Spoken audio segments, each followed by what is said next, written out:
আমি আছি এখন বর্তমান বাংলা বান্ধ স্থল বন্দরে। এখান থেকে আইসি আর আই লাভ দিলে ছবি তুলবো না, এটা কোনো কথা হবে?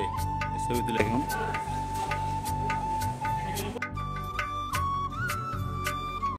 শুভ সকাল তেঁতুলিয়া। আমরা বলতে আমি আমার ছোট ভাই আসছি।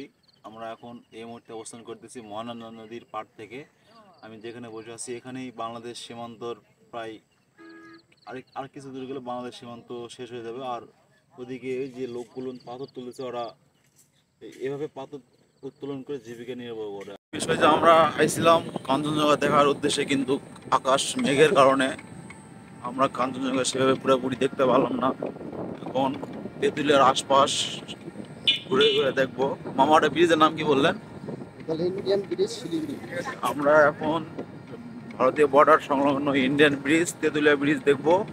পাশে চা বাগান, আর কি কি আছে মামা বলতে পারবেন? নেপালি বাস, হলুদ বাস। নেপালি বাস দেখবো, হলুদ বাস না এটা। হলুদ বাস। আইসি আর আই লাভ তেঁতুলিয়া ছবি তুলবো না, এটা কোনো কথা হবে?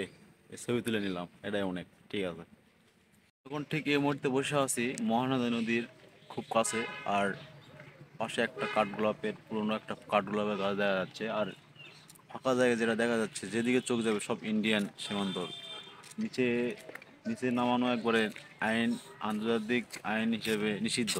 ওখানে কখনো নামানোই যাবে না। আর নদীতে হয়তো ক্যামেরা দেখা যাচ্ছে না, কারণ অনেক লোক পাথর উঠাচ্ছে। এই পাথর উত্তোলন করে তারা জীবিকা নির্বাহ করে। এই সেই আলোচিত তেঁতুলিয়ার বিখ্যাত নেপালি বাস। এর এটার কতদিন থেকে আছে মা বলতে পারবেন? এটা নিম্নে আপনার 15 বছর। এই এই বাসের বয়স মামা বলতেছে 15 বছর বয়স। এটা আছে এখন এই মুহূর্তে তেঁতুলিয়া চা বাগানে। এখানে চা মোটামুটি উৎপাদন ভালো হয়। আর এখন আমরা এই এই বাগানেরই চা খাবো, দোকানে কাঁচা পাতার চা। আপনারা আমাদের সাথেই থাকুন।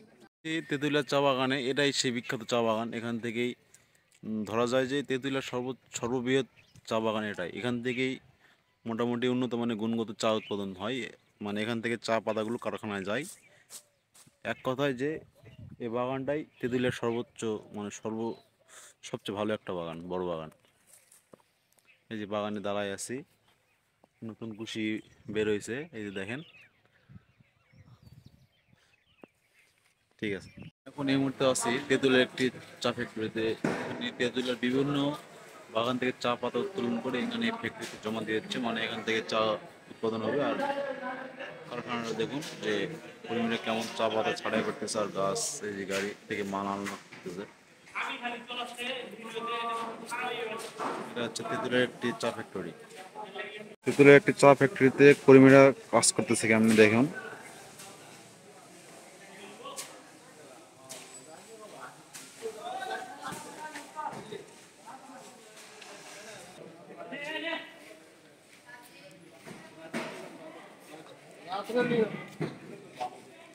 পাতা এখান থেকে নিষ্ক্রিয় করে, মানে পরিষ্কার করে, এখান থেকে প্রক্রিয়া করে এই মেশিন থেকে পরীক্ষা নিরীক্ষা করে আর একটা মেশিনে যাবে।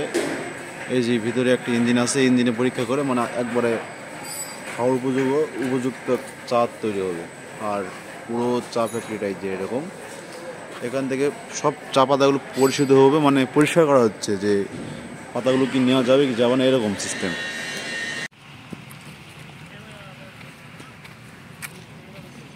আছি ইন্ডিয়ার একটি চা বাগানে।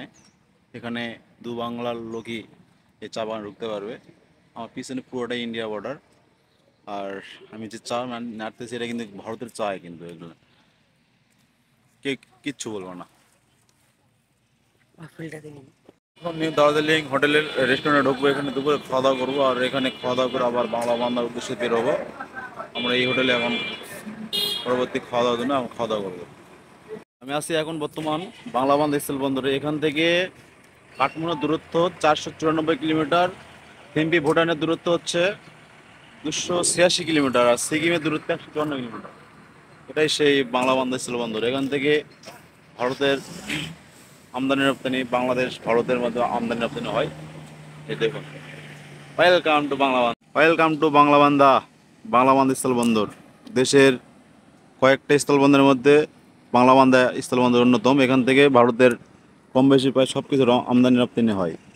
এখান থেকে সিকিমের দূরত্ব 154 কিলোমিটার। থিম্পি ভুটানের দূরত্ব 286। কাঠমান্ডু নেপালের দূরত্ব 495 কিলোমিটার।